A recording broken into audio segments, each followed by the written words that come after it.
But when I read papers saying that aligners are not effective, I'm laughing because, goodness, I treat my difficult cases with aligners. How does that now marry with what you've just described as aligners are able to achieve great things in tooth movements, but actually we've got this 50% in terms of efficacy? How does that marry up with your clinical practice?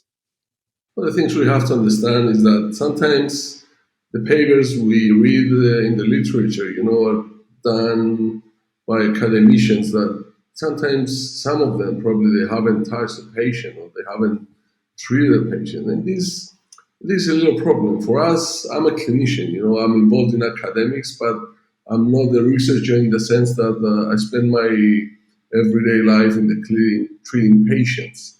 So the questions that we pose and the problems we have in the clinic, of course, we try to answer with research.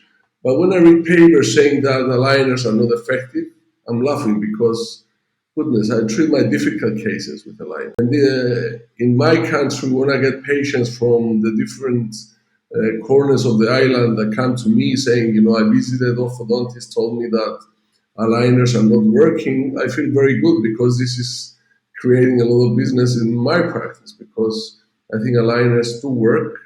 Of course, they're here to stay. However, we know that they have some limitations. And those limitations are the things that we have to understand.